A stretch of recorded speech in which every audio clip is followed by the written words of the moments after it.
आपको 17 बरस लगे। मैं 17 दिन में पहचान गया कि इनके नीचे का जो है वो खाकी रंग का है। वैसे तो भाषा की मर्यादा कई बार आजम खान ने रौंदी है, पर इस बार जो बोले वो मर्यादा और लिहाज के दायरे को तार तार कर गया। आजम के शब्द ऐसे थे जिसे सिर्फ मर्यादा लांघना कतई नहीं कहा जा सकता। ये न सिर्फ अपशब्द बल्कि घोर आपत्तिजनक भी है। 10 बरस जिसने रामपुर वालों का खून पिया, लहू पिया, जिसकी उंगली पकड़कर हम रामपुर में लेकर आए, रामपुर की गलियां, रामपुर की सड़कों की पहचान कराई, आपने 10 साल अपना प्रतिनिधित्व कराया। उसकी असलियत समझने में आपको 17 बरस लगे। मैं 17 दिन में पहचान गया कि इनके नीचे का जो है वो खाकी रंग का है।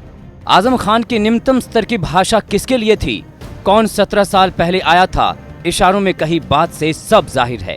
हैरानी है कि भरी सभा में बयान देने पर किसी ने भी आजम को टोका नहीं। साथ में मौजूद भीड़ आजम के आपत्तिजनक बयान पर तालियां बजाती रहीं। आजम हौसले से भर गए। तो क्या राजनीति गिर जाएगी? बीजेपी के कैंडिडेट साहब, आपने दिल्ली के एक मंदिर में माता का दर्शन किया, माता की पूजा की, और पूजा करने के बाद आपने टीवी चैनल से ये कहा कि मैं रामपुर के लिए रवानगी करने वाला। वहां एक दानव आए, दानव, उसका मुझे अंत करना है। मैं नहीं जानता था दानव का मतलब क्या होता है। मैंने अपने हिंदू दोस्तों से पूछा, उन्होंने कहा दानव राक्षस को कहते हैं। मैं राक्षस हूं, मैं राक्षस हूं।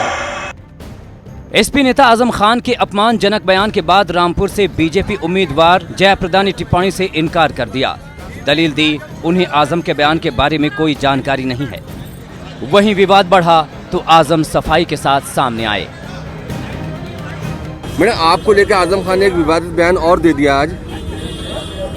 मुझे मालूम नहीं क्या दिया। आपका क्या कहना है? मैंने एक शख्स जो दिल्ली में बीमार है, काबिल रहम है, जिसने मुझे कहा कि 150 राइफल्स लेकर मैं आया था, अगर आजम दिखता तो मैं उसे छलनी कर देता। मैंने उसके ताल्लुक़ से ये कहा कि लोगों को पहचानने में बहुत देर लगी। मेरे नेताओं से भी गलती हुई और अब ये मालूम हुआ कि आरएसएस का नैकर था उसके जिस्म पर। अगर कहीं कोई साहब मेरा साबित कर दें कि मैंने कहीं किसी का नाम लिया है और नाम लेकर मैंने किसी की शान में तौहीन की है तो मैं चुनाव से हट जाऊंगा। रामपुर की रैली में मंच पर आजम के साथ समाजवादी पार्टी के मुखिया अखिलेश यादव भी मौजूद थे। अखिलेश ने जयप्रदा की उम्मीदवारी पर तंज कसा। कैसे प्रत्याशी उतारे इनके खिलाफ? अखबारों में तो छप रहे हैं लेकिन वोट नहीं आना इनके पास।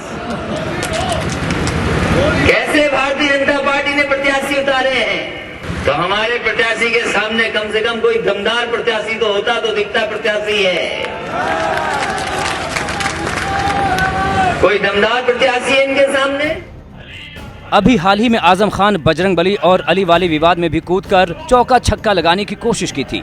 ऐसे में सवाल उठता है कि समाजवादी पार्टी के वरिष्ठ नेता क्या जानबूझकर भड़काऊ और विवादित बयान देते हैं? बहरहाल राष्ट्रीय महिला आयोग ने समाजवादी पार्टी के नेता को नोटिस भेजने का फैसला लिया है। कानूनी तौर पर आजम की मुश्किलें बढ़ सकती हैं। रामपुर से आमिर खान के साथ